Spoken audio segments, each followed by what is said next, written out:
Hello, my name is Liz, my pronouns are they, them, and I have been researching and compiling resources and information for anybody who is looking to get out of the United States.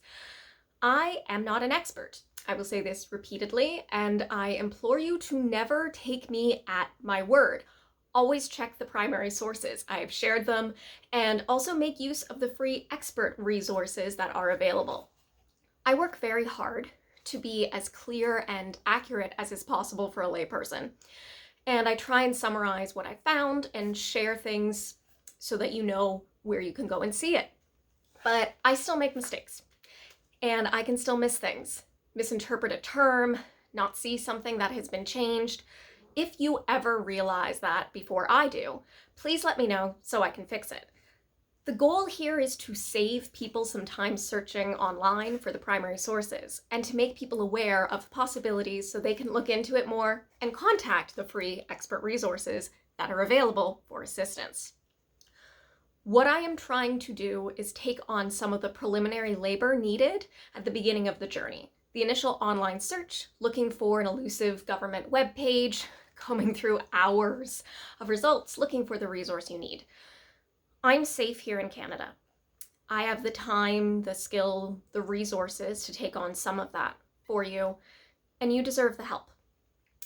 So I've made a website where I sort and link all of the information that I find. Right now I call it the Resource Hub, but if you have better suggestions, I am really glad to hear it.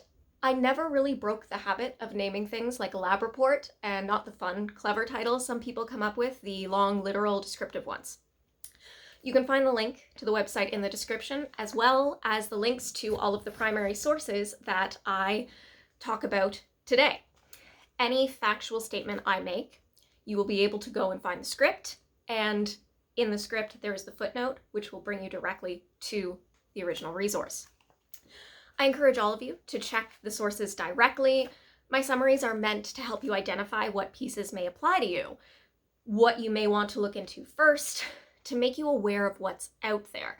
It doesn't replace going through it yourselves, especially as every situation is unique and there may be something different about your specific case. I have a list of free legal resources as well as a list of nonprofits who can provide assistance. They are on the Resource Hub, and I will link to their pages in the description box as well. All right, final disclaimer, none of this is legal advice. None of this is expert advice. This is what I have found from my weeks of crawling through websites and resources, and the opinions expressed are purely my own. All right, we got that out of the way. Let's jump into it. Today, we'll be talking about all things Canadian border, what you need to get in, how to cross, and how to stay here. I will be focusing on border crossings by land and internal waterways. You can, of course, fly, but that requires a passport and brings you in contact with United States officials, something we want to avoid or at least minimize in an ideal world.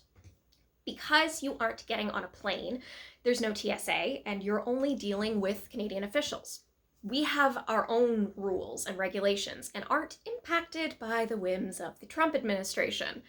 For trans people in particular, you are still welcome here, and we do indeed recognize the X gender markers on ID. So, before you get to the border, what do you need? Depending on your nationality, you may need a visa to enter Canada, even if you are transiting through a Canadian airport on your way somewhere else.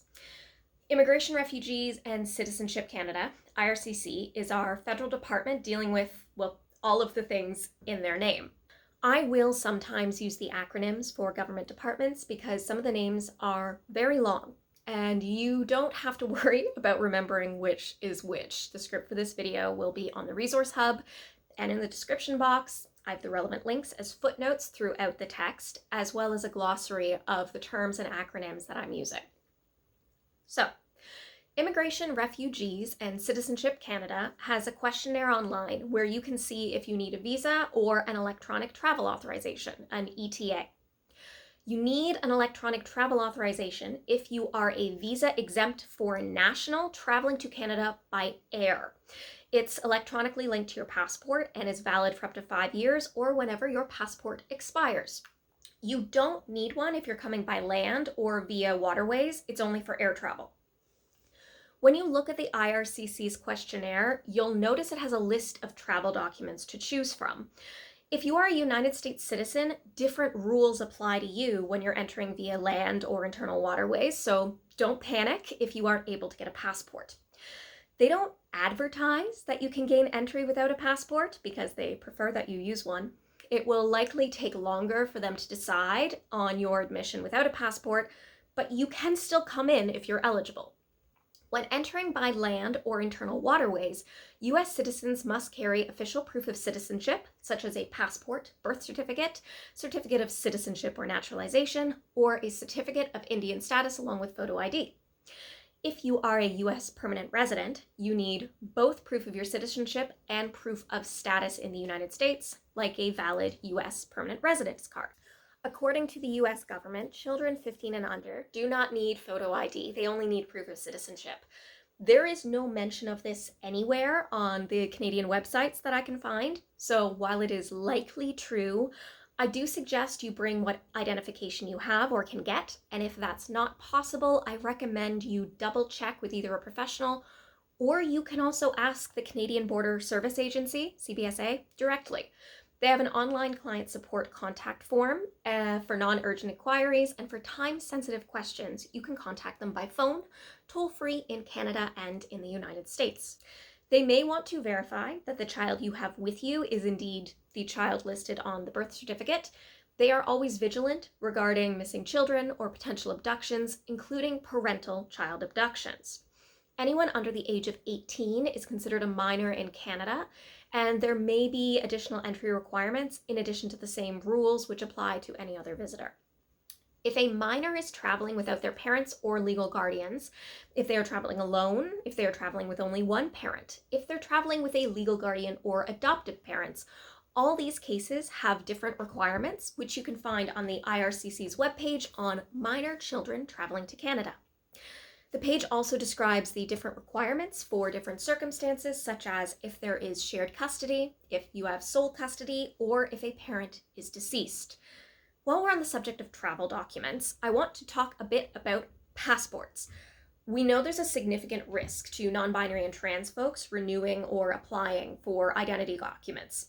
Several people have had their applications frozen in process and their submitted documents were not returned. Others have described eventually receiving damaged documents.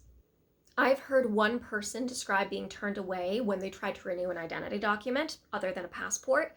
They were told they were misrepresenting themselves. Some people do receive their passports with the gender marker changed back to the one they were assigned at birth, which may mean they will be outed as trans to US officials that they need to deal with moving forward.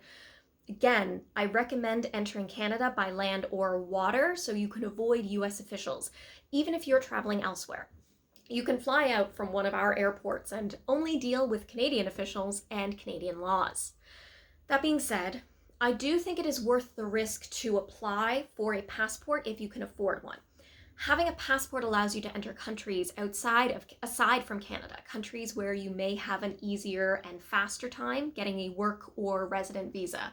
Or if, God forbid, you needed to leave Canada because we start going down the same path as the United States, having a passport affords you more options. And there are ways you can apply for one without losing your ability to flee to Canada if they seize your documents, or if you need to flee before it comes. I've seen it recommended that if you are renewing your passport and it's still valid, to say you lost it and just pay the fee for a new one. You can do that, but you need to be aware that when you report a passport lost or stolen, it will be canceled immediately and is no longer valid. There are still some circumstances where having it may be helpful, but it's no longer a valid travel document. If you renew your passport using your previous one, you can still gather the alternative documents you could use to enter Canada and prepare to leave without your passport if necessary. If you are applying for a new passport and need to submit ID, you also have options. The first thing you will want is a certified copy of your birth certificate. If you don't have any ID, you may still be able to get a copy. You would need to check with your birth state's vital records office, but generally, you can verify your identity with something like a sworn statement of identity or a notarized letter and copy of a parent's photo ID. To order a certified copy, You need to contact your state's vital records office. ID requirements vary by state, and if you can afford expedited delivery, I would do so. Once you get your certified copy, you can submit one with your application and keep the other as your proof of citizenship. For photo ID, you have options. There's a list of acceptable IDs on the US State Department website. You can submit one of the listed primary IDs, or if you cannot present one of the primary photo IDs, let's say you misplaced it somewhere and don't miraculously find it in the couch cushions until long after you've applied, you can submit at least 2 or more secondary ID. Secondary IDs include your voter registration card, social security card, employee work ID, student ID, Medicare or other health card, expired driver's license, a school yearbook with an identifiable photograph, or if you are applying in person at an acceptance facility or a passport agency, a Form DS-71 for an identifying witness. If you can afford to do so, I highly recommend paying for faster delivery and return shipping. It costs $21.36 USD for 1 to 2 day return delivery, so you receive it within 2 days of when they send it. To speed up the process of getting your passport, so hopefully you have it before things progress to a point where you can wait no longer, you can make an appointment at a passport agency or center if you're traveling in less than 2 to 3 weeks, which is the urgent type of service. The next fastest option is expedited service, where you are traveling in less than 6 weeks. This option takes 2 to 3 weeks plus mailing times. Ideally, you get your passport mailed to you before you decide to leave, but you still have the emergency backups of your other documents. If you are someone who is likely to be targeted and is in danger sooner than others because of your identity or actions opposing the administration, and you flee sooner than some of your friends and family, a trusted loved one could bring your passport to you in Canada. Another option is to come to Canada first and then apply for a passport at the US Embassy or a US consulate here in Canada. Important note, all of the information I've gone over is specific to entering Canada. The United States sets the rules around re-entry. As such, they have different requirements. Minors under 16 still do not require a passport to return to the US by land or sea. Otherwise, you are supposed to present one of the listed valid travel documents. However, from what I can find, if you are a US resident and can prove your identity and citizenship, you are allowed back in, but it can take a while for US Customs and Border Patrol to verify that you are who you say you are. All right, so we've covered documents for travelers of the human persuasion. What about our furry, feathered, scaly, or chitinous family members? I'm talking about pets, be they dogs, cats, birds, lizards, assorted arthropods, whatever kind of critter you call part of the family. They may also need documentation and absolutely need to be declared at the border. You need to be aware of all border requirements for animals and insects, and they can refuse entry, confiscate, or detain an animal depending on the situation. And they can refuse entry, confiscate, or detain an animal depending on the situation. This can happen if the animal is not declared. This can happen if the animal is not declared, if you don't have the needed permits or certificates, if the animal is not being humanely transported and not being kept safe from harm or injury, or if they suspect the animal is sick or infested with a pest or disease. To be clear, they are looking for infectious disease or infestations that could spread to other animals in Canada and generally pose a threat to the health of our wildlife and pets. They are not worried about your scrungly old cat with kidney disease or your diabetic dog. You are fine. If you're at all concerned, I'd recommend talking to a vet and get a letter from them explaining the animal's condition. So if you are asked, you have proof that they're not contagious. To learn more about what is meant by safe and humane transportation, the Canadian Food Inspection Agency, CFIA, which among other things is responsible for establishing animal import requirements, has a guide to making sure your pet has a safe journey, and it goes over the expectations of transport. To find out what permits, certificates, or other documentation you need, CFIA has a handy-dandy selection tool where you select the species, the purpose of their entry into Canada, and other specifics that determine what documentation is needed at the border. You can also see details about any inspection fees, taxes, and duties that may be required. In the case of domestic cats, if they are less than 3 months old when you are coming into Canada, you need proof of their age. And if they are 3 months or older and coming from the US, you need a valid rabies vaccination certificate or a veterinary certificate. With dogs, there are separate categories for personal pets, certified assistance dogs, and dogs entering for commercial purposes, such as adoption, sale, fostering, or breeding. What a certified assistance dog means may be different here than where you live. CFIA provides the definition for the purposes of entering Canada and what to do if your animal does not fall within this definition. You can learn more about service dogs in Canada by consulting the Canadian Transportation Agency's Guide on Service Dogs. These rules apply to Canada only. You should check if the specific states you may travel through on your way to the border have any different rules or requirements that could impact your trip. Depending on your dog's breed, you will also want to check if there is any breed-specific legislation. Canada doesn't have any national breed regulations. They are municipal or provincial. Many of the restrictions are things like you need to keep the dog on a leash or have it wearing a muzzle while in public. If you are going to a specific city, you should check their bylaws to see what the restrictions may be. I found a nonprofit that created a website mapping what municipalities have breed-specific legislation if you want to check and see if you will be passing through any of those areas. The only provincial regulations are in Ontario, which has a ban on pit bulls, meaning pit bull terriers, Staffordshire Bull Terriers, American Pit Bull Terriers, and dogs that have an appearance and physical characteristics that are substantially similar to those of dogs referred to in any of clauses A to D, which are the breeds I just listed.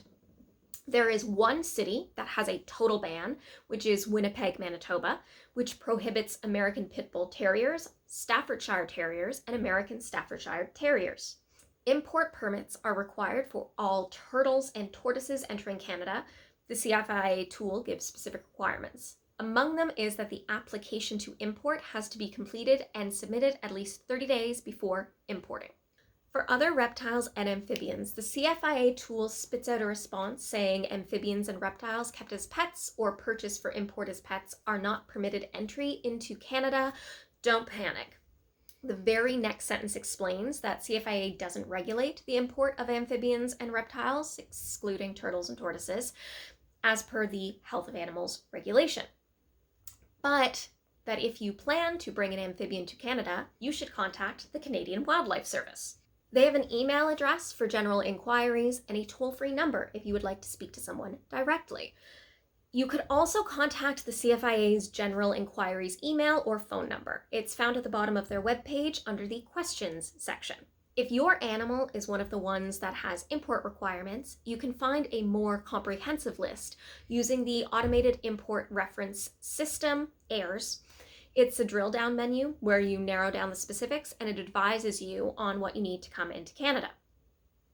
If you are importing an animal, import inspections provided by CFIA staff do cost a fee, and you can get more information on that and check if you have fulfilled all the import requirements by contacting an import service center. Speaking of animals, there are other import travel restrictions you will need to be aware of, specifically pet food. Travelers can bring up to 20 kilograms of pet food as a personal import if the food or product is of US origin and commercially packaged. In your possession when you are entering Canada from the US, the animal who will eat the food must also be in your possession at that time, and the food must only be fed to the animal that is accompanying you into Canada. Pet food is, of course, not the only restricted good you need to be aware of. You can find a guide to restricted and prohibited goods on the CBSA website. I'm going to touch on some of the bigger ones, but you should absolutely go take a look for yourself and see if anything you would want to bring could pose a problem.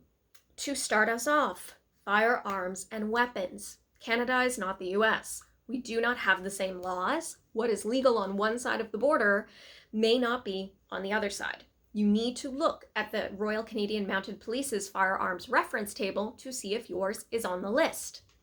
If you were able to bring your firearm across on a past trip, you still need to check if it is prohibited. March 7th, 2025, an additional 179 makes and models of firearms were prohibited. These makes and models may yet not have been added to the firearms reference table, so you should look at Public Safety Canada's page on the new regulations. If yours is not prohibited and you do decide to try to bring it into Canada, be sure to review CBSA's procedures for importing firearms. We also have prohibited knives, different self-defense laws, and carrying a taser or pepper spray is very illegal. In the regulations, tasers are listed right at the top of Part 1, and you'll want to scroll down past firearms to get to other prohibited weapons in Part 3. Generally, you aren't allowed to carry any self-defense tool or weapon with the primary purpose of causing harm to another person, but that doesn't mean you aren't allowed to defend yourself, or that you can't be aware of what things that you have with you could also be useful in a self-defense circumstance. Self-defense can't be the main job of whatever it is. You can, and honestly should, have a flashlight in your car or in your bag. A little emergency tool that has an emergency light could break a car window if there's a collision. I have one that can clip onto a lanyard. That is a good tool to have on hand. Okay, back to import restrictions. CBSA has a website, Be Aware and Declare, which goes over some of the common mistakes people make regarding food, plant, and animal products when crossing the border. The Canadian Food Inspection Agency regulates imports of food, plants, and animals, and has a list of what food products are allowed into Canada, provided they are of US origin, and also has a page on plant import procedures. Generally, I am of the opinion that it's best and easiest to leave the ham sandwiches and orange slices on your side of the border, or eat them all before you get there, like when you chug the last of your juice bottle before going through security at an airport. Make sure your prescription medications are in their original packaging with your name on them, and make sure it's legal here or wherever you're traveling to.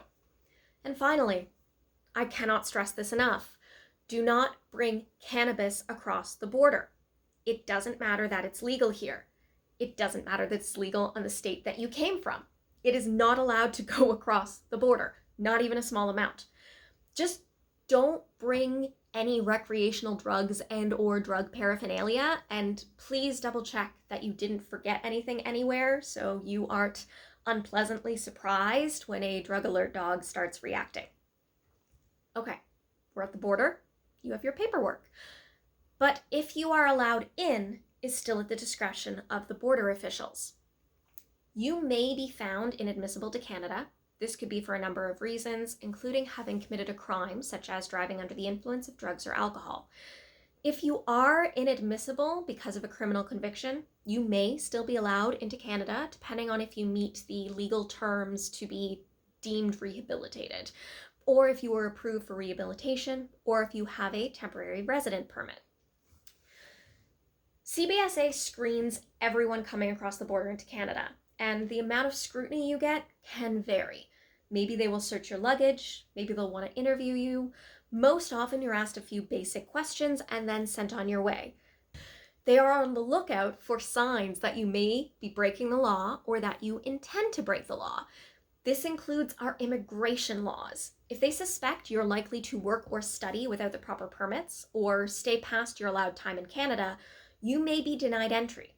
They're looking for discrepancies, but also situations which are likely to lead you to breaking immigration laws. Do you have enough money to support yourself in Canada for the amount of time you have stated you will be here? If you intend on visiting for 6 months, they're likely to check that you have the funds to support yourself during that time. The concern is you run out of money and start working under the table. If the plan is you coming for a few weeks, they will be less concerned about that. It's much more easy for the average person, even on a budget. However, if you say you are coming here on a 2 or 3 week vacation and you have way more luggage than would be reasonable for that kind of trip, that's a different red flag. Also, if you show up for your vacation with a U-Haul full of furniture, they're going to think that you intend to stay regardless of if you are able to get a resident permit. Does your luggage also make sense for where you are going and how long you plan to be there? Usually, they're going to start with a few basic questions. What is your purpose for traveling? How long will you be here? Where are you going? Things like that. You want to answer exactly what you are asked when you're asked it. Don't volunteer any extra information, but be direct and upfront with your responses. For example, if you plan to come to Canada for a month or two, you need a mental health break from everything happening at home and just want to be somewhere peaceful for a little while, you want to come to Canada now, tour a few historic sites, eat copious amounts of poutine. Also, you want to do this before things get even more expensive. That's fine. You should probably have accommodations figured out for the first leg of your journey. Know your itinerary and what you're planning to see and do. If anybody's coming through the Kingston area, for example, they have historic trolley tours and you can get hop-on, hop-off tickets. So then you can take one of the old-style red trolleys as your transport across the city. They may also, CBSA may also assess if you still have ties to the United States. That would increase the odds of you leaving at the end of your trip. Do you have a job to return to? Is your family there? It's not that you can't be admitted without these things. Plenty of people take time off and travel the world, but they are assessing the big picture. I want to stress, if you lie about verifiable facts, which some people do because they think it'll help their chances, they're probably going to check if you are telling the truth. Don't say that you have a job you don't have. Don't say that your friend is going to be paying for you while you're here, because if they call them and your friend says, no, I have no idea what they're talking about, you are now in trouble because you've been lying to border officials. Just watch even a single episode of the Border Security TV show to get an idea of what I'm talking about. Now, if you're let into Canada, it will probably be unconditionally, but it could also be conditional entry.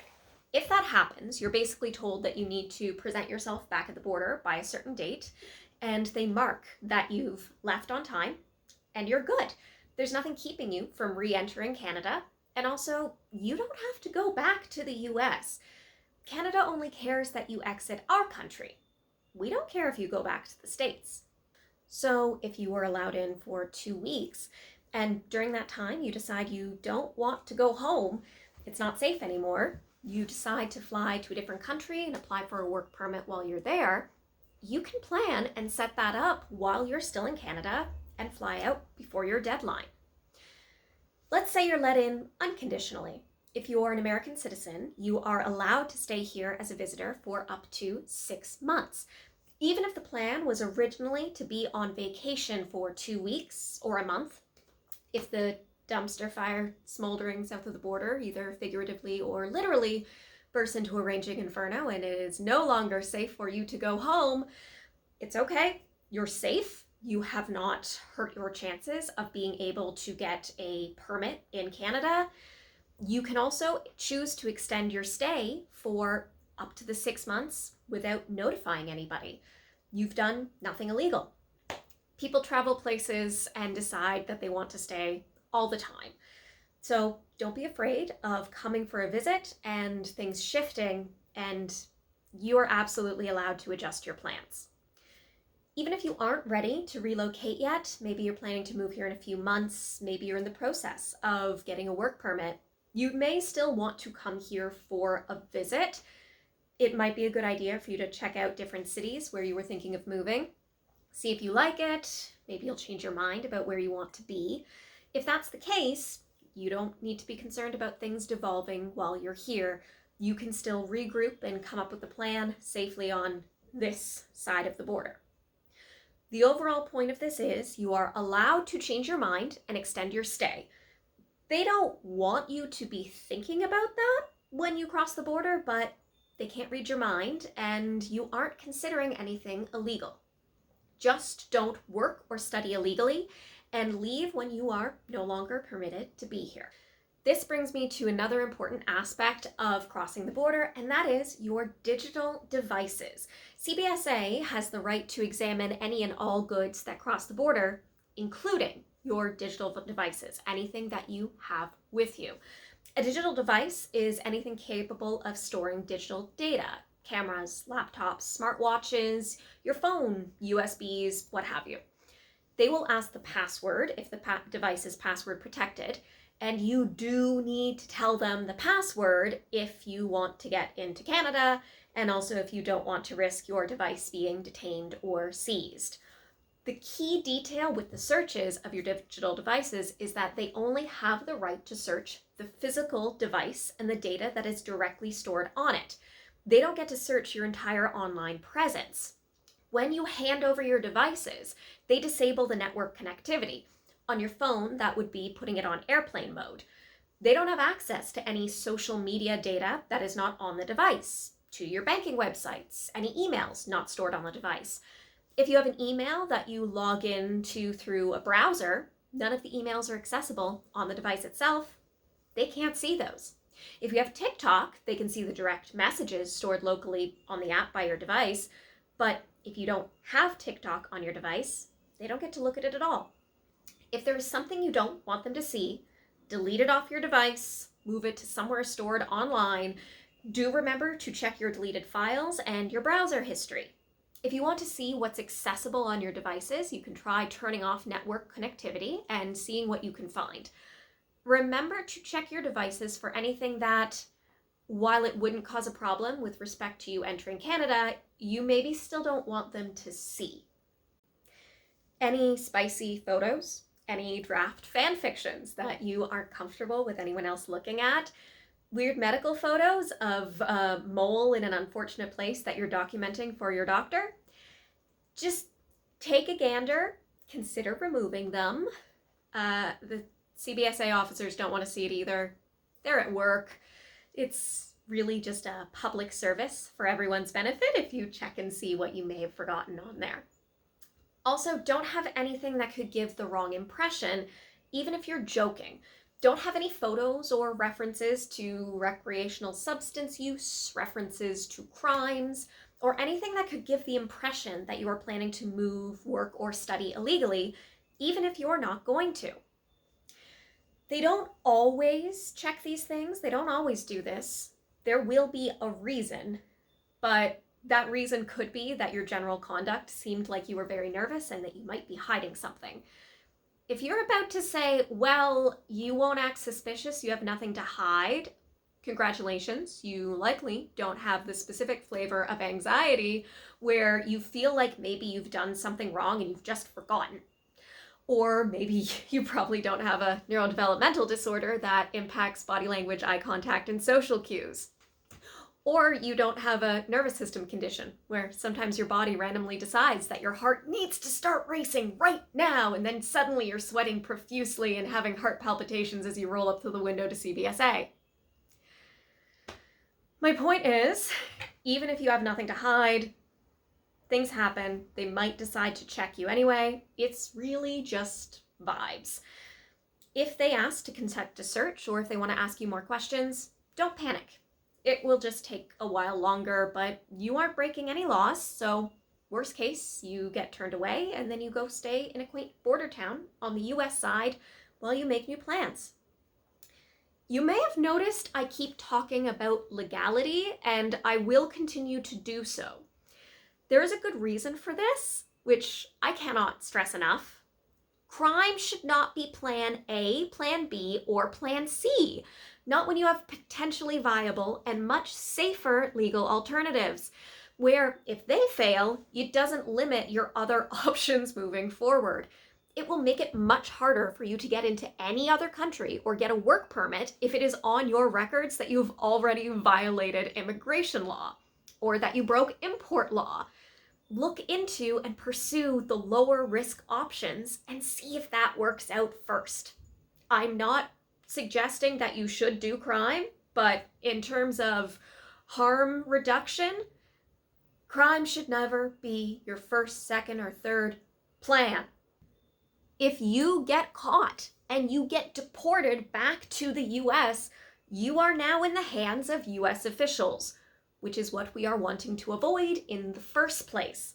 Same thing if you try and sneak across at a remote or unmonitored border crossing. I say unmonitored, they do patrol those areas. I just mean not a designated border crossing. It can also be incredibly dangerous trying to cross into Canada in one of those areas, especially in winter. People have died trying to cross. Canada is huge, and we have vast swaths of remote forest and fields, If there's inclement weather or you get into trouble, there's no one around to help you. A few days ago, a family was rescued with severe hypothermia after they got lost in the woods in Quebec. They're all in stable condition, but if they hadn't been found, they would not have made it. If things get so desperate that you can't wait to cross into Canada legally, that things have gotten so dangerous that you're willing to risk your life to come here, if things have progressed to that point, we may now be in asylum claim territory. And that is an entirely different scenario, which we will be going over. Before that, I do want to touch on work permits and resident permits. Any foreign national, so a citizen of a country other than Canada, who is authorized to enter Canada for temporary purposes is a temporary resident. If you see the phrase temporary resident status, this means any foreign national who is physically in Canada and who has been found to have met the requirements to enter and/or remain here. This includes visitors, students, workers, and temporary resident permit holders. If you are coming as a temporary resident, you can find the details on the general conditions imposed on all temporary residents in Canada's Immigration, Refugee, and Protection Regulations. Temporary resident status is not the same thing as a temporary resident permit. Temporary resident permits, TRPs, allow people who are otherwise inadmissible to Canada or who don't meet the requirements of Immigration, Refugee Protection Act or our regulations to enter or remain here in Canada. It's not the same thing as a temporary resident visa. That is a visitor visa, and if you're a US citizen, you are visa exempt. IRCC has a guide to applying to remain in Canada as a temporary resident permit holder, and IRCC's Operational Instructions and Guidelines Manual has a section offering guidance to their officers on what is to be considered when issuing TRPs. The guide says, officers may issue a temporary resident permit, TRP, when both of the following apply. The purpose of the individual to enter or remain in Canada is balanced when the objectives of the Immigration and Refugee Protection Act, IRPA, are considered. The issuance outweighs any risk that might exist and is compelling and sufficient to overcome any risks that the individual might pose.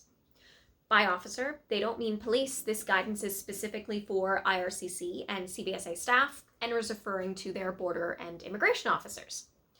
The manual also says that they can issue TRPs to people seeking to come to Canada if the officer is of the opinion that their purpose to enter is consistent with the objectives of the Immigration and Refugee Protection Act, while also mitigating any risks associated with their inadmissibility.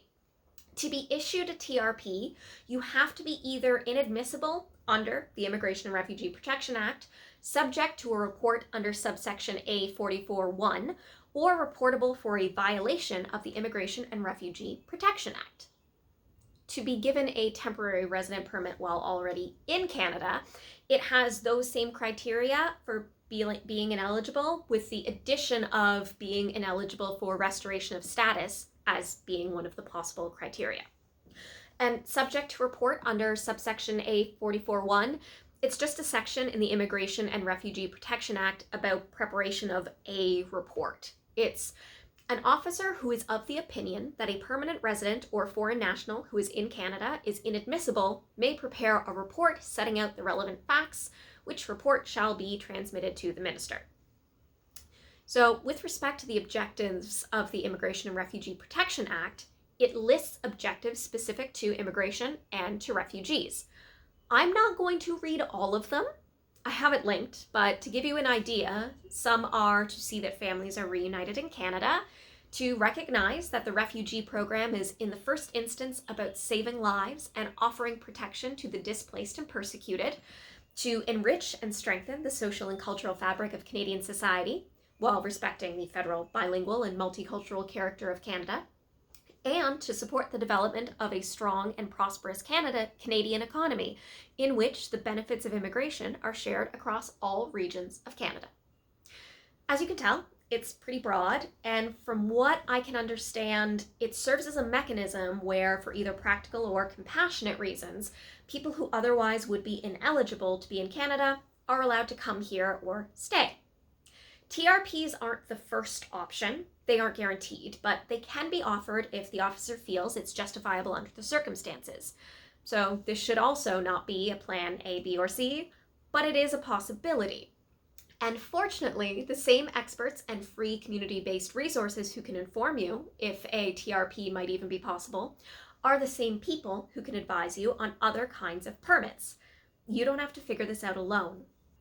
I'm telling you that things exist and hopefully helping it all be less confusing to engage with.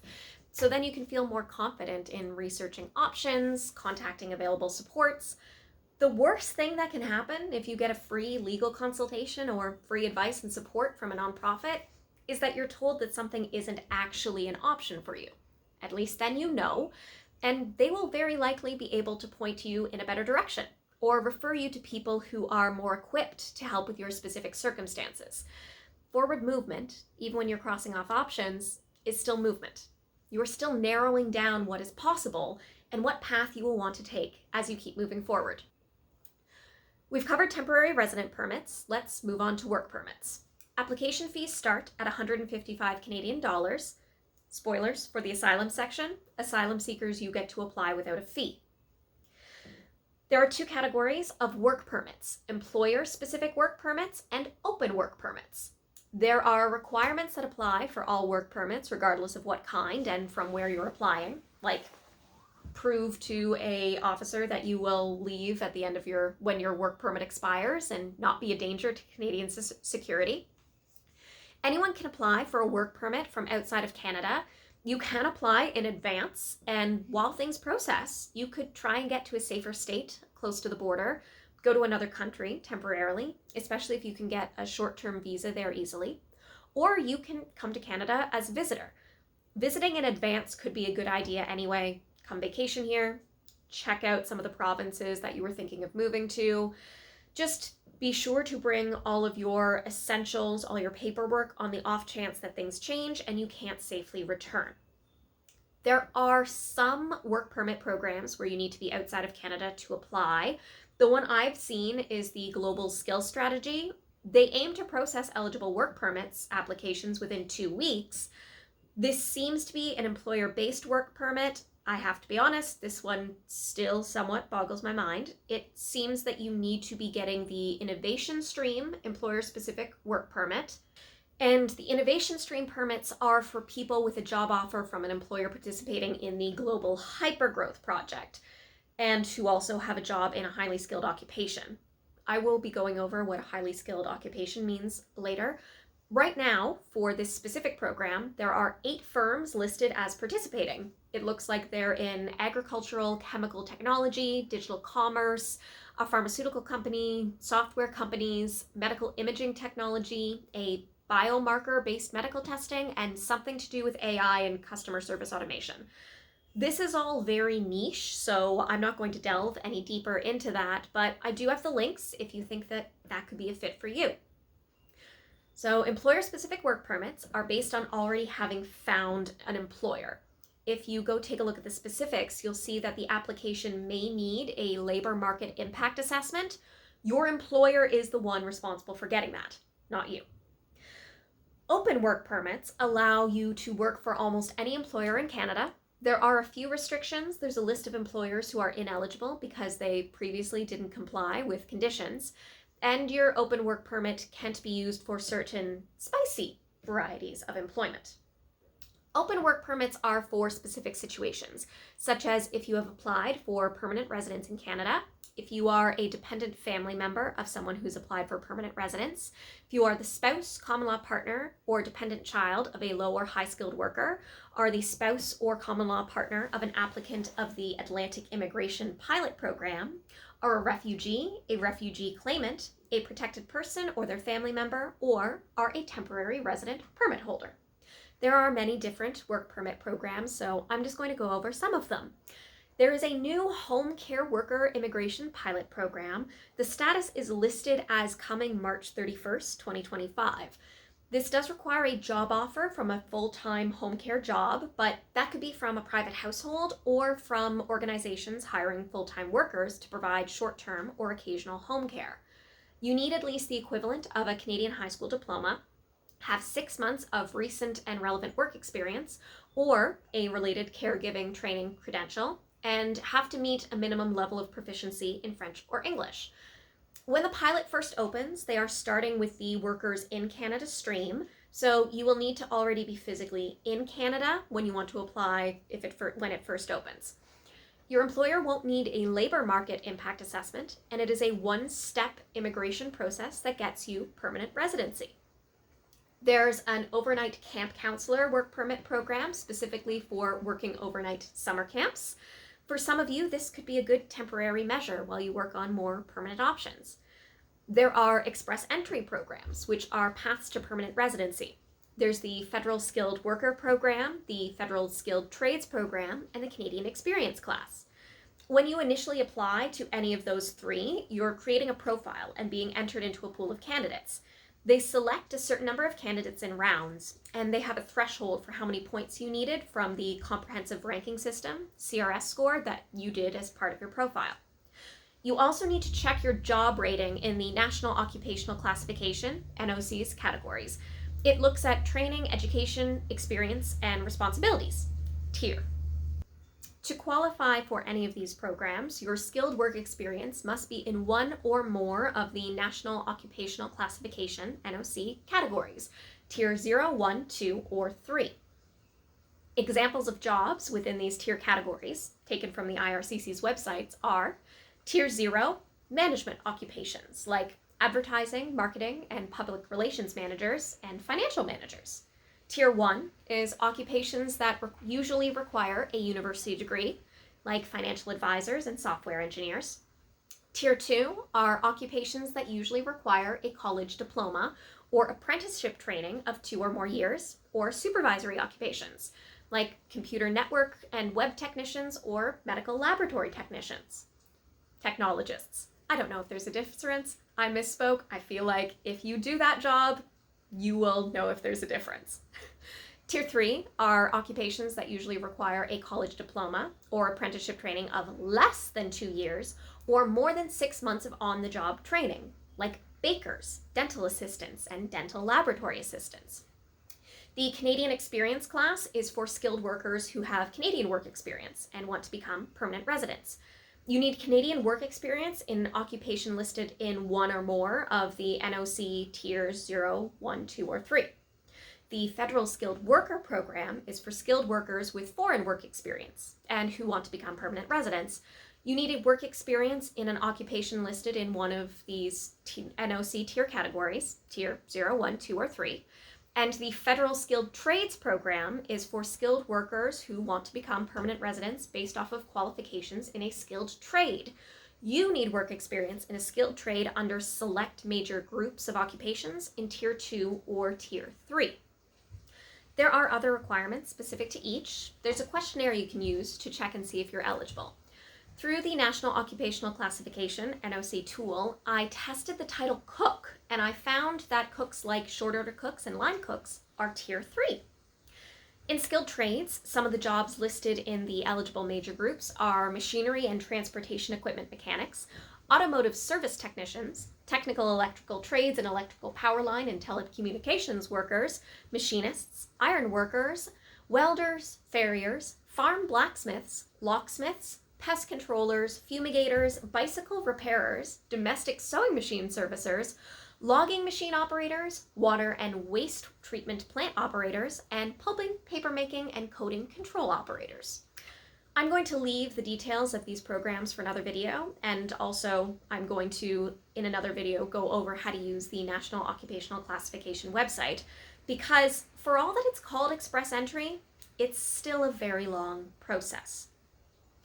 Express entry is an express path to permanent residency, not the fastest way to get a work permit. It is likely going to be a medium to long-term solution for some of you. And right now with the US, I can no longer truthfully say that it's descending into authoritarian fascism. You're already there. It's that now they are tightening their control and are quickly ramping up efforts to suppress opposition and move against everyone that they want to expel or exterminate. That's what these governments do. And in the case of the Trump administration, for all that these are the folks that fired a bunch of people from the National Nuclear Safety Administration and then quickly realized that those are the people who oversee your nuclear weapons stockpile and then quickly tried to rehire them, Trump's handlers and the people behind Project 2025, the Heritage Foundation people, the Russian government, these are smart people. They've been setting this up for decades. A lot of the absurd things they say, they know it doesn't make sense.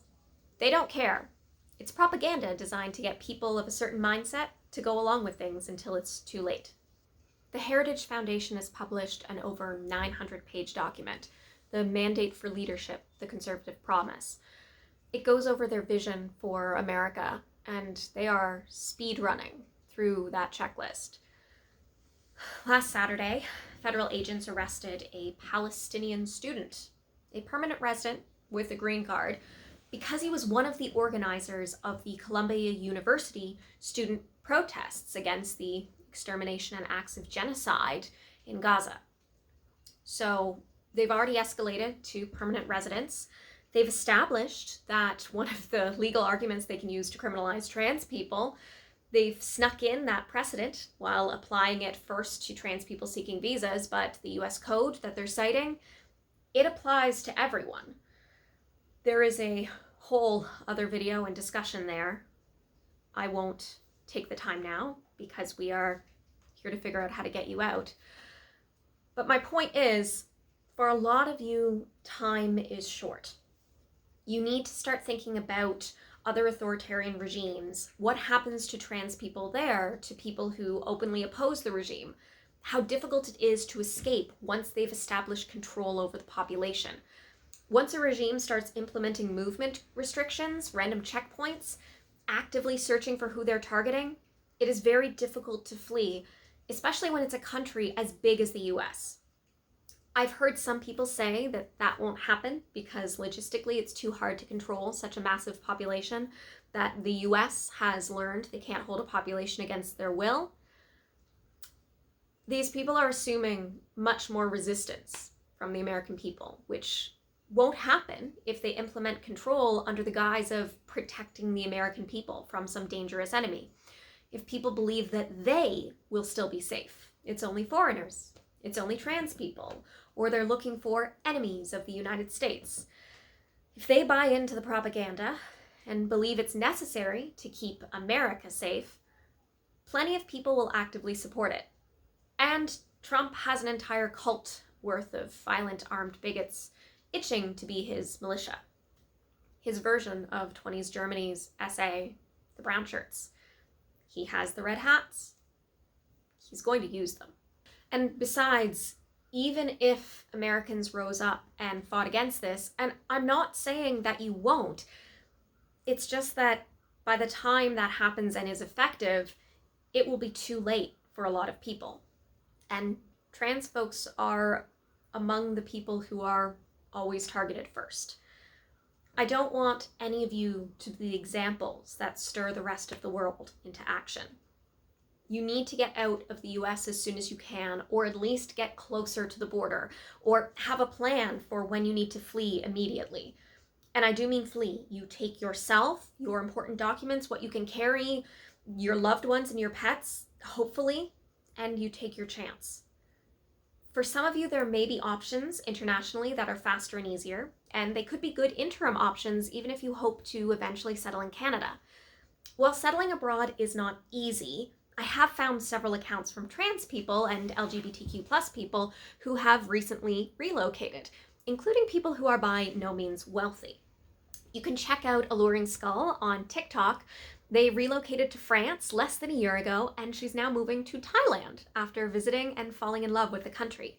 Shining Nathan, aka TikTok's gay auntie, recently relocated to Portugal. I recommend you look at what both of them have shared about their journeys.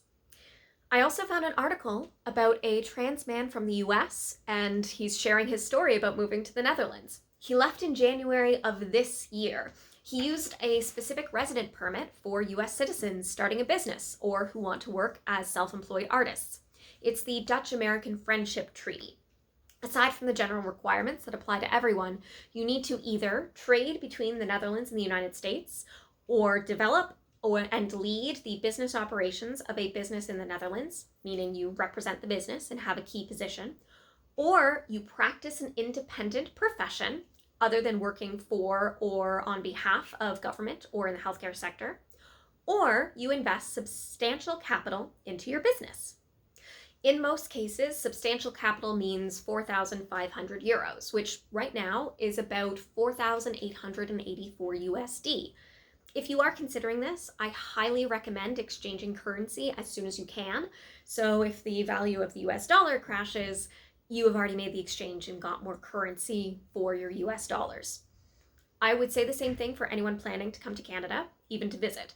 Right now, your dollar is worth more than ours, so you're getting more Canadian than you are exchanging in USD. If you're aged 18 to 30, including 18 and 30-year-olds, you may want to consider the New Zealand Working Holiday Visa. It allows you to work and study in New Zealand for a short amount of time. You must apply online. You could work for up to 12 months or study or train for up to 6 months. You will need to have a ticket to leave New Zealand or enough money to buy a ticket at the end of your trip. And you must have enough money to live on while you're there. They define that as having 4,200 New Zealand dollars. Right now, that's about 2,396 USD. If you're nervous to fly, understandable, may I suggest you fly out through one of our airports? I checked a little while ago, and there were flights from Vancouver to Auckland, not involving any US airlines, and it cost 463 USD.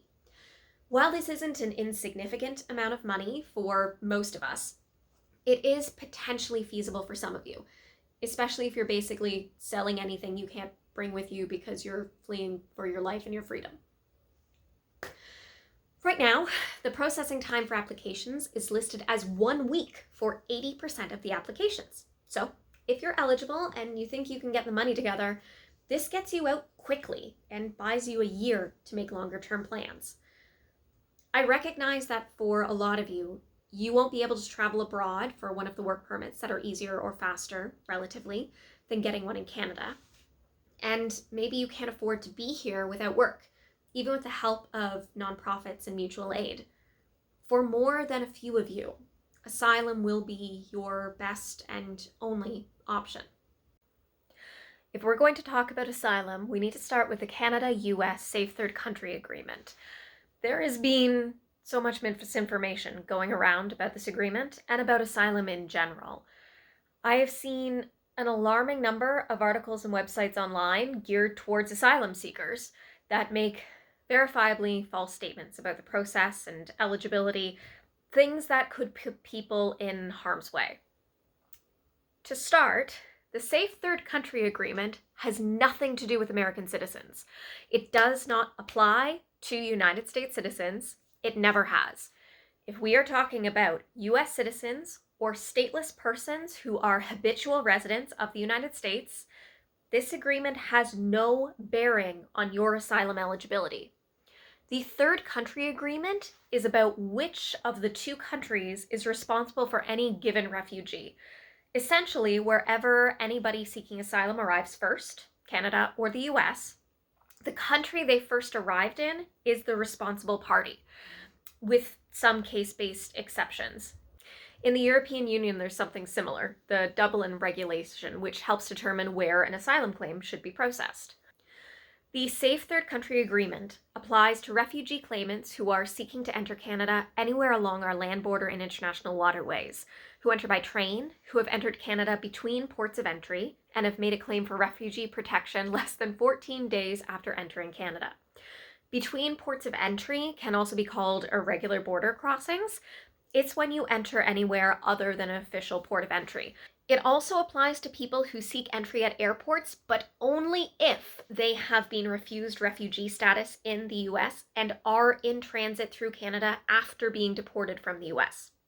So, if you are an asylum seeker who is currently in the US, you have not been denied refugee status, you are not being deported from the US, perhaps you've never claimed refugee status at all, but you could be eligible. You could fly in to Canada and the Safe Third Country Agreement would not apply to you. With something this important, if you are going to try to claim asylum, make sure you still reach out to an expert before doing anything. I have the government webpage where I found this information sourced, so you can go and look for yourself. It is pretty clear. It is pretty straightforward. I've pulled all this directly from there. But because it's so important, I urge you to take advantage of some of the free resources if you can't afford a lawyer on your own. That's what they're there for. And they will be able to tell you if ever something seemed like an option and wasn't, or if there was some mistake. They're also going to be able to help you with any other options. I'm going to keep saying this throughout because it is one of the most important takeaways. There are also exceptions to the agreement, which take into account the importance of keeping family units together, protecting the best interests of children, and the overall public interest. The categories of exceptions are family member exceptions, unaccompanied minor exceptions, document holder exceptions, and public interest exceptions. So if you are a foreign national currently in the US, your specific circumstances and also how you enter Canada could impact if you are able to seek asylum here while the agreement is still in effect. Remember, your refugee claim is still based on your home country. It isn't based off of if you're safe in the US. So if one of the exceptions applies to you, or if you are arriving through an airport in a circumstance other than the ineligible one, you may be able to be deemed eligible for asylum in Canada, and you should reach out to a legal expert for some advice. This agreement is also specific to the US and Canada. It doesn't apply to other countries. For example, the Dublin regulation is between European Union member states. It doesn't involve the US or Canada.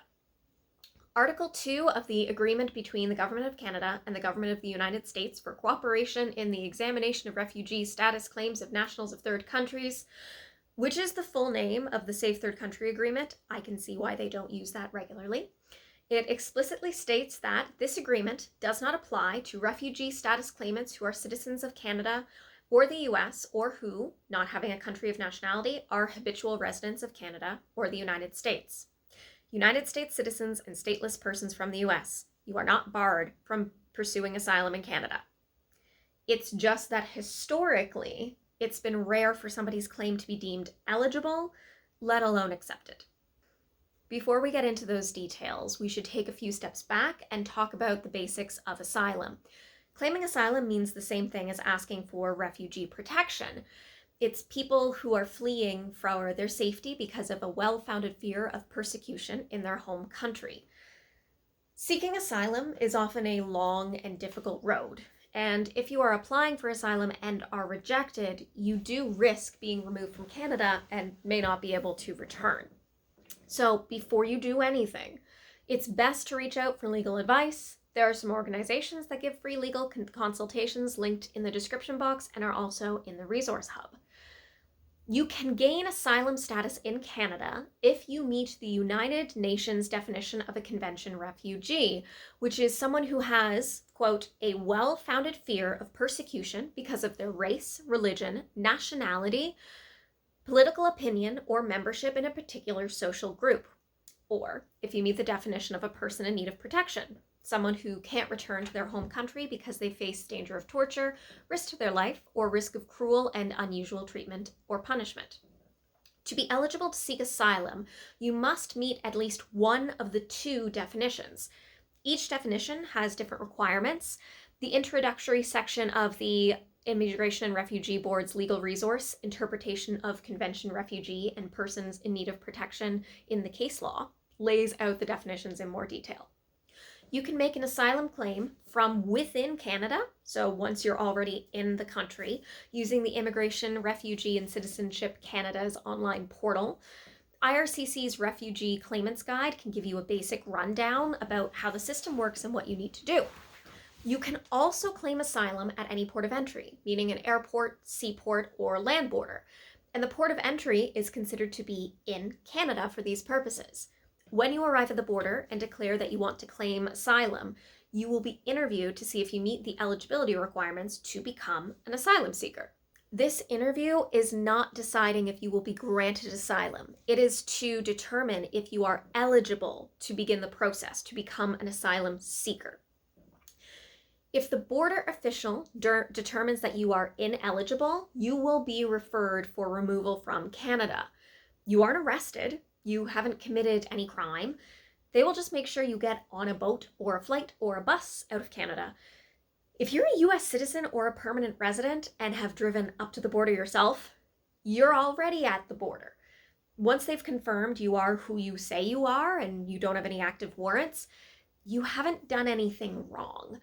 It's like being denied entry for any other means. You get turned away and you're already at your home country's border. If you have already tried to claim asylum in Canada and were deemed ineligible after your initial interview, you may still be able to come to Canada and claim protection, just through a different mechanism. When I first started looking into this, I had thought that if a Canadian visa officer had said you were ineligible, but you were never referred to the IRB, you were not ineligible for future claims because your protection concerns were never heard by the IRB. I thought this because of a section in the Operational Instructions and Guidelines for Immigration, Refugees, and Citizenship Canada and Canadian Border Services Agency employees. When I went back to reread that section while working on this script, this time with well over 100 hours worth of wading through the rules, regulations, and assorted resources, I discovered that this is in reference to only a specific group of refugees. Paragraph A101, 1B says, a claimant who has been refused resettlement at a Canadian visa office is not ineligible under paragraph A101, 1B, as their refugee protection concerns have not been heard by the IRB. There is a specific path for refugees to come settle in Canada called the Refugee Resettlement Program. I am assuming this is who this applies to. I apologize profusely for my earlier error. I want to save you time and energy, not suggest you look into an option that is not actually available. I'm very much hoping that anyone for whom that would have made a difference heeded my advice to ask one of the free legal resources about your chances, because they would have not only been able to tell you that I was incorrect, they also would have told you about your remaining options. That's the good news. You do still have options. There are the usual work permits and visas. We've gone over those. You could come to Canada as a visitor to have a safe place to look over your options. Consider applying to other countries. If you cannot get a passport and you cannot fly, I'm going to make a different video. There is one option for claiming asylum in France, and you only have to take a ferry. I'm going to get into everything about European Union countries and what I've found for asylum at another video, but just know that I've not forgotten yous who may be not able to get a passport and may need to leave Canada. Your only land option is not still the United States. Most importantly, to my mind, is the possibility of a pre-removal risk assessment if you are being removed from Canada. This is something that may become an option after they start the removal process. So you have to be in Canada, and CBSA will have issued a removal order of some kind. This could be a departure order where you have 30 days to leave Canada and need to confirm your departure with CBSA on your way out. An exclusion order where you can't return to Canada for a set period of time, or a deportation order. You are permanently barred from returning unless you apply for and receive an authorization to return to Canada. Once you receive a removal order, CBSA checks to see if you may be eligible for a pre-removal risk assessment, and they will notify you if you are eligible to apply. The PRRAs are meant to make sure you aren't being removed to a country where you would be in danger of torture, at risk of persecution, or if there would be a risk to your life of cruel or unusual treatment or punishment. And if you are thinking this sounds an awful lot like the criteria for asylum, yes, it does. The PRRAs are a mechanism where Canada can still protect people who are in genuine danger, but for some reason are ineligible for asylum. If you are eligible to apply for a PRRA, you get an application form, an instructions guide, and have between 15 and 22 days to complete and submit your application, depending on if you got it in person or through the mail. You won't be removed from Canada until you either tell them that you don't want to apply for a PRRA, you miss the deadline, you withdraw or abandon your application, or they reject your application. If your application is rejected, you can ask the Federal Court of Canada for a temporary stay of removal and apply for a review of that decision. If your application is accepted, in most cases, you gain protected person status and then can apply for permanent residency. If you become a protected person, you are also eligible for the Interim Federal Health Program and can get basic, supplemental, and prescription coverage for 90 days or until you are eligible for your provincial or territorial health insurance. Regarding claiming actual asylum after being previously deemed ineligible, I have reached out to a legal group to ask if they could clarify if this is a hard and fast rule. The IRCC guide for inland refugee claims uses the wording, "Your refugee claim may not be eligible for referral to the IRB if," and then goes on to list several criteria. The may does imply there could be some room for officials to use discretion. I'm not sure. I am trying to find out. So that's if you're deemed ineligible to become an asylum seeker and begin the process.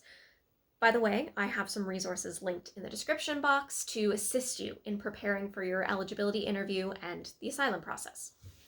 If you are deemed eligible, you are now an asylum seeker, and your claim is referred to the Immigration and Refugee Board of Canada, the IRB. The IRB is not a government agency. It is an independent administrative tribunal, and they are the ones who determine if you meet the United Nations definition of a convention refugee or if you are a person in need of protection. A hearing will be scheduled, and I strongly advise you to make use of some of the resources available to asylum seekers in Canada, such as the 519 in Toronto, which offer programs like the mock hearing program for LGBTQ+ refugee claimants. I've been gathering links to resources and supports sorted by province and territory, and will be continuing to search for more. If you know of any I have missed, please let me know so that I can add them. Now, while waiting for your hearing, you can access supports and services provided by your province or territory, and you can get coverage under the Interim Federal Health Program. And as a refugee claimant, your coverage continues until you leave Canada or until you become eligible for provincial or territorial health insurance. You have 30 days to undergo a mandatory immigration medical exam, which is covered under the Interim Federal Health Program. This is to determine if you're medically inadmissible. You could be medically inadmissible based on danger to public health, a danger to public safety, and excessive demand on health or social services. This is general medical inadmissibility. This is not specific to you. Because medical inadmissibility due to excessive demand does not apply to refugees and their dependents or to protected persons and to certain persons sponsored by their family. So, if you are disabled or chronically ill, your cost to the health and social services system does not matter if you are pursuing asylum. So, if an asylum claim looks like your best option or your only option, the cost of your healthcare needs do not make you ineligible. A completed and passed immigration medical exam is also one of the requirements for you to be issued a no-fee work permit. You need to have been deemed eligible, have passed the medical exam, had your fingerprints and photos taken, and then you can be issued a work permit. You can apply for your work permit as part of your online refugee application if you apply for asylum from inside of Canada, or you can request an application when you start your refugee claim at a port of entry. Port of entry being the border, the airport, or the port where you arrived if you were arriving by ferry or other boat. But you cannot receive your permit until the 3 requirements are met. So you can apply in advance, but you can't actually get it until you've done everything on the checklist. These are things you can do all before the IRB has made a decision on your case. Once your claim's been accepted, you get protected person status, and you can apply for permanent residency. If your claim is denied, you do still have several avenues of recourse. You may be able to apply to the IRB's Refugee Appeal Division to appeal the decision. You can apply to the Federal Court of Canada for judicial review of the decision. If you've been issued a removal order, you may be eligible for a pre-removal risk assessment. We've gone over that. And also, in exceptional cases, you can apply on humanitarian and compassionate grounds. To be clear, this all takes place while you are still in Canada. When you become a refugee claimant, which is once your claim has been deemed eligible, you get a conditional removal order. If your asylum claim is accepted, the order isn't enforced, and if you become a permanent resident, the order is void entirely. If your claim is rejected, your removal order comes into force, but it is only once you have exhausted all avenues of recourse that you must leave Canada. So, if your case ends up being argued in court and stretches on, you get to stay here in Canada while it's being decided. So, that is a broad overview of how the system works. Let's talk a little bit about asylum as it pertains to US citizens. Looking at past cases where American citizens have claimed asylum, it's only somewhat useful in terms of predicting how eligibility and claims are going to be decided moving forward. We can look to see what the barriers were, what were the arguments against them claiming asylum, but we can't equate past eligibility and decisions with what happens now. The situation has changed drastically, and as each asylum claim is evaluated on a case-by-case basis, looking to see if they meet the definition of the United Nations definition of convention refugee, or person in need of protection, the assessments will be made based on the circumstances in the United States at the specific time of the claim. The fact that the US was arguably safe a year ago has no bearing on eligibility. The fact that we still have the Safe Third Country Agreement in place as of today, when we absolutely should not, it's also of no bearing. It is a political treaty about which country has responsibility for individual asylum seekers. That it hasn't been repealed just means that our politicians aren't ready to make the major geopolitical move that would be declaring the US no longer a safe third country for refugees. It's not. But it's political, and it carries no weight in asylum claim decision making.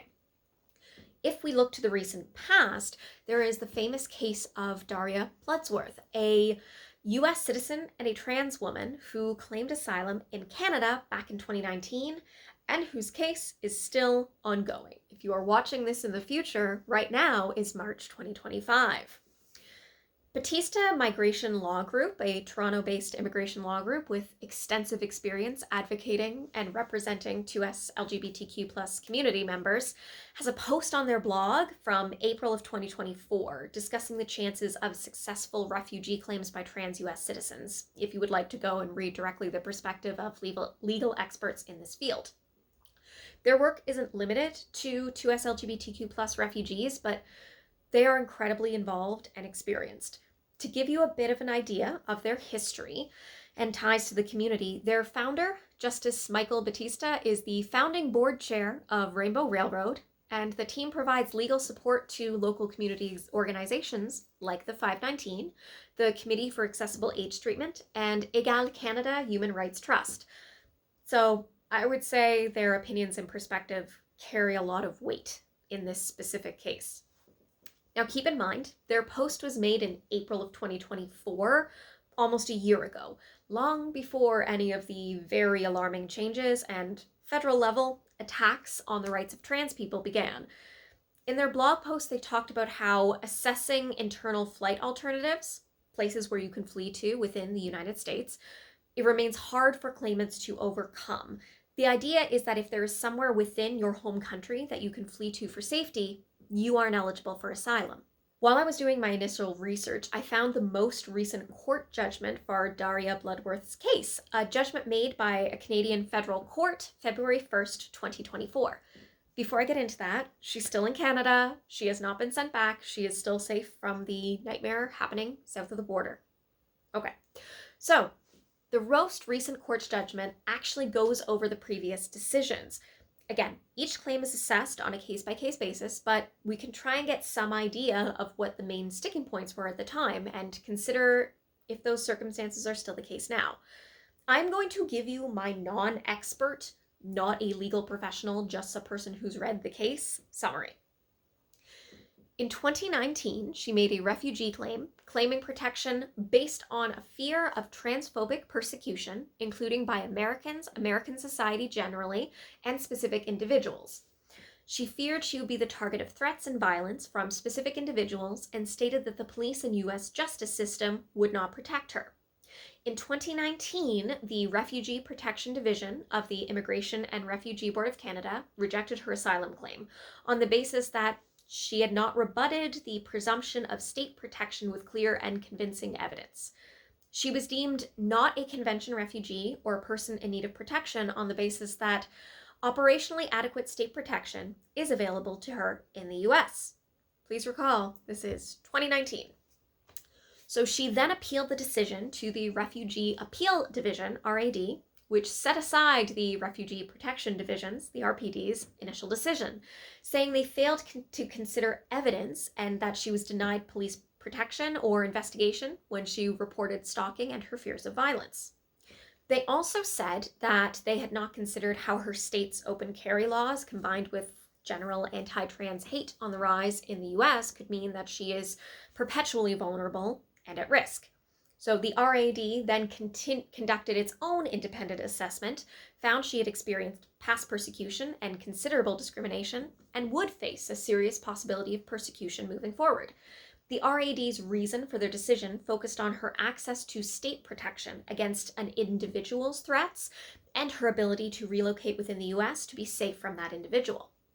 The RAD considered the possibility of internal flight alternatives, places she could flee to safety within her home country, and they identified 6 possible states, but decided that for a person with her profile and circumstances, they were not reasonable alternatives. In October of 2022, the Refugee Appeal Division decided that she is indeed a convention refugee, and they accepted her asylum claim in Canada. And then in 2023, the decision was challenged at the federal level. The Minister of Citizenship and Immigration alleged that the RAD misapplied the test, especially as it related to, quote, a democratic country like the US. Keep in mind, 2023 US. Oh, 2 things. When you hear me say the minister, this doesn't mean the minister as a private individual. It's the government of Canada, and the minister in charge of the relevant file is listed as the applicant. I did not bother to look up the specifics. It did not seem necessary for what we're doing here. Secondly, as I just said, 2023 United States. Claims made now do not look at if the country was safe for you in the past. It looks at how things are now and looking forward. In federal court, the minister argued that she would indeed have adequate state protection, state meaning country, and did not consider if she had already exhausted all reasonable options for obtaining state protection. The minister argued that a state, nation, is presumed capable of protecting its citizens and that refugee claimants must provide clear and convincing evidence to demonstrate that state protection is inadequate. The refugee claimant has a heavy burden to rebut the presumption that the US, quote, a democratic country with a system of checks and balances among its 3 branches of government, including an independent judiciary and constitutional guarantees of due process, is capable of protecting them. I have a feeling that burden is getting lighter by the day. I wish it was not so, but we're at where we're at. In this specific case, in February 2024, the judge ruled that there was not sufficient evidence to rebut the presumption of U.S. protection. She ruled that failure of police protection is not equivalent to a lack of state protection and cited Federal Court of Appeal guidance. I looked at one of the Federal Court of Appeal cases cited. It seems to basically say that no government can guarantee the protection of all its citizens at all times. So claimants can't just show that the government has not always been effective at protecting persons in their specific situation. It gives the example of victims of terrorism don't become refugees because the government was not always successful in protecting them. This section of the asylum claim was very focused on the premise that she needed protection from specific individuals and that the police and the US justice system would not protect her.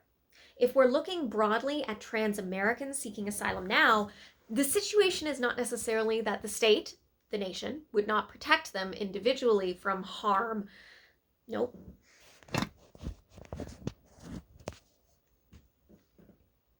If we're looking broadly at trans Americans seeking asylum now, the situation is not necessarily that the state, the nation, would not protect them personally from harm from certain individuals.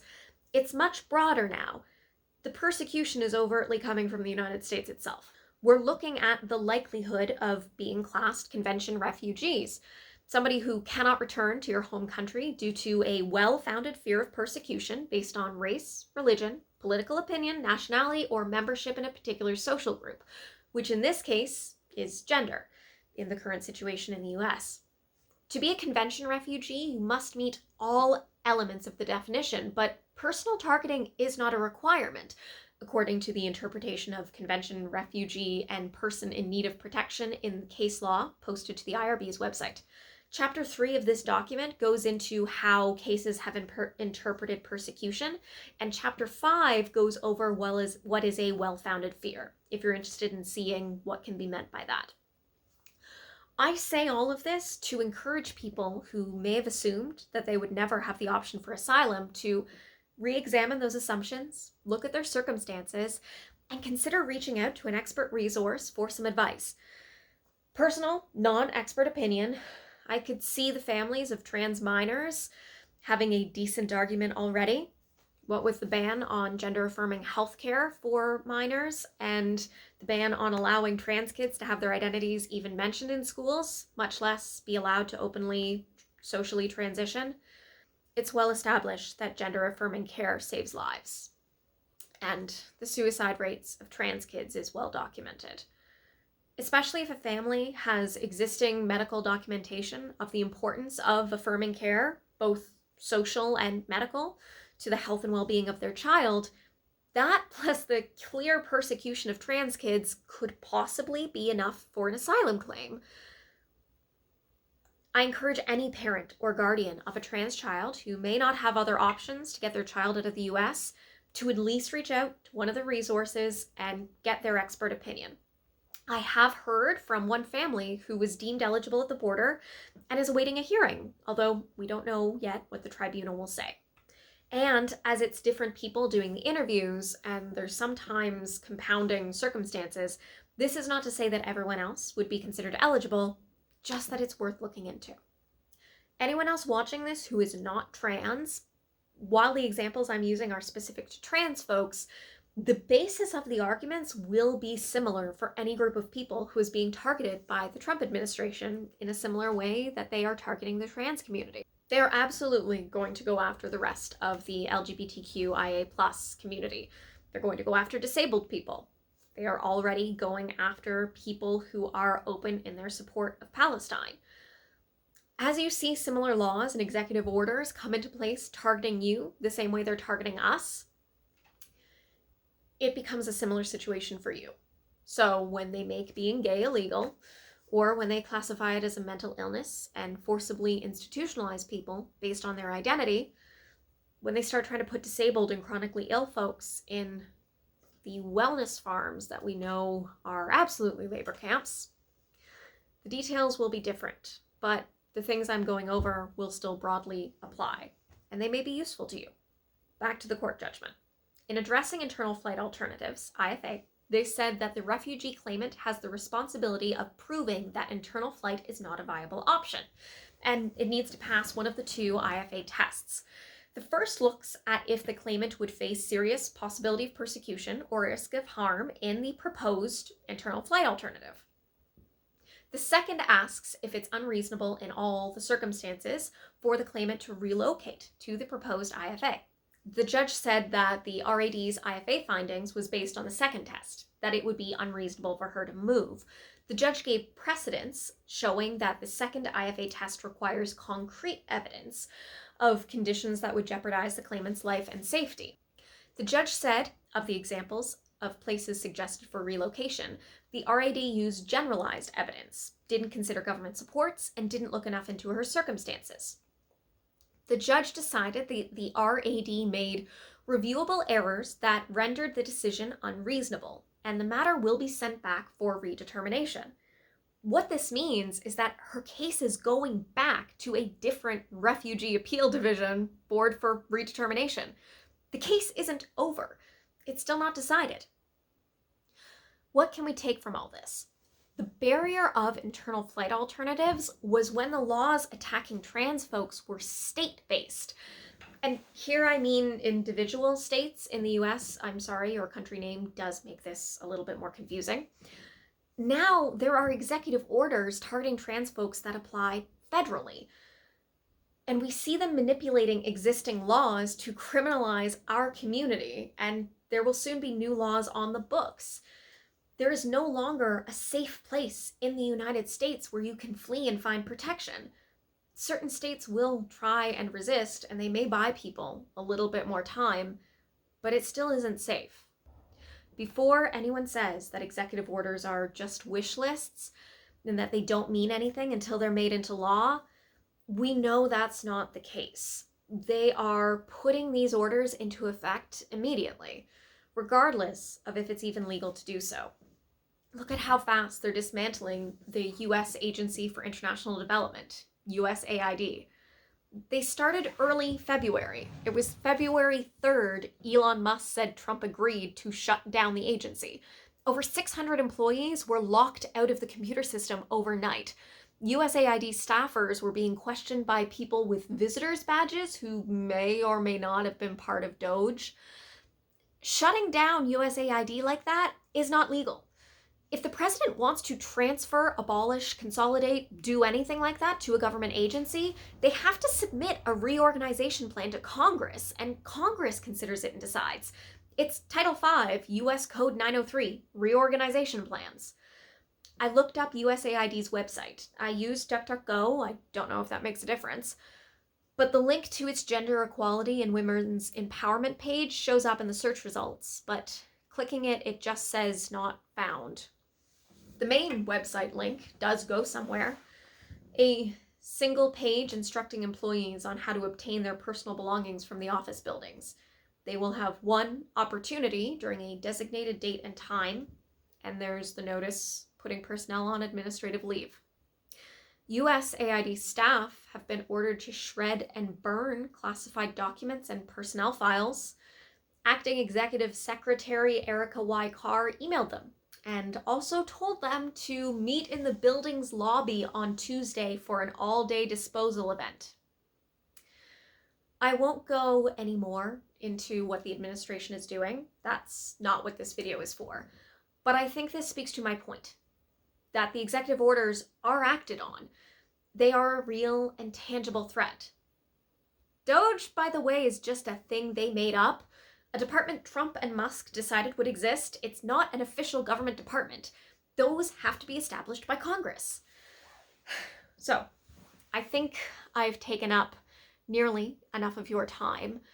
I want to close off by mentioning some resources and organizations that could help. For 2S LGBTQ plus folks, the 519 in Toronto is a community nonprofit which provides in-person and virtual services, including legal assistance, newcomer supports, health services, and housing support services. Access Alliance is another Toronto-based nonprofit. They have free programs and services for immigrants and refugees of all ages. On the West Coast, Community is a nonprofit based in Vancouver. They offer free and low-cost services, information, and referrals, and have a free legal clinic. Their services are available to all 2S LGBTQ plus individuals, regardless of factors such as citizenship or health insurance status, who are living or working in BC. For US-based assistance, Lambda Legal has a free legal help desk which provides general legal information and resources on discrimination based on sexual orientation, gender identity, and gender expression, and HIV status. They can also offer specific information on ID for trans folks. The Canada-US Border Rights Clinic is a free legal clinic helping people who are seeking safety at the Canada-US border. They offer information and summary legal advice by phone and by video, and they have an on-staff lawyer. You can contact them and get a free consultation about your specific situation, and if they aren't equipped to help you with your specific case, they can refer you to groups that have that expertise. For example, I've heard of them referring folks who have trans-based asylum questions to the 519. Last, but very much not least, there's the Trans Resistance Network. They help Two-Spirit, trans, and gender diverse folks get to safe places and access affirming care. And they also created the Pink Unicorn Guide for 2STGE plus survival. I recommend all of you read the guide, whether you are part of the trans community or not. They have very good information and tips on how to try and avoid surveillance, on operational security, how to make a safety plan, what to put in your go bag, tips for organizing above ground and underground resistance groups. This is important for anybody staying in the US, even temporarily. For instance, what I am doing is above ground work. It is very publicly visible, and my face is clearly tied to it. For someone like me to be actively involved in doing any underground work, I would be putting the other people involved at risk, because folks like me are among the first people who would get looked into. This is also why it's so important to stop getting after people to share online what they are doing in real life. Some of the most risky and important work, like helping people hide and covertly get to the Canadian border to claim asylum, that will need folks to seem completely bland and uninterested, to seem completely uninvolved from the surface. The administration has started cracking down on free speech and peaceful protesters. Yesterday, the news was saying Trump is expected to invoke the Enemy Aliens Act. The last time that was used was during World War II, the Japanese internment camps. And about an hour ago, I checked the news and discovered that he has enacted it today.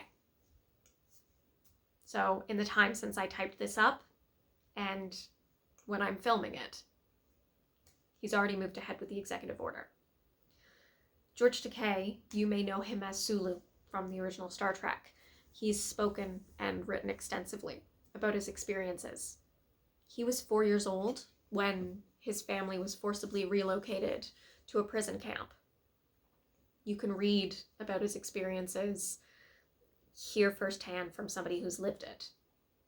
This is a very ugly part of American history, and they intend to do this again.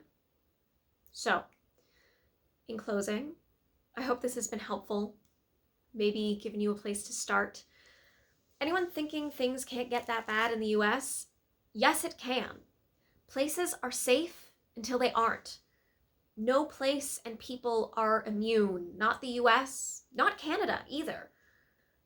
We aren't special and somehow protected from things that have happened elsewhere happening here. It is already bad, and it is going to get much worse. The sooner you can get to safety, or at least have a plan, the better. I wish you all well. I will keep looking for resources, making videos, following along with things as they progress. Stay safe and take care. She's so pretty. You helping? Good girl. Ooh, it's really raining. Oop, that's not what we want. No.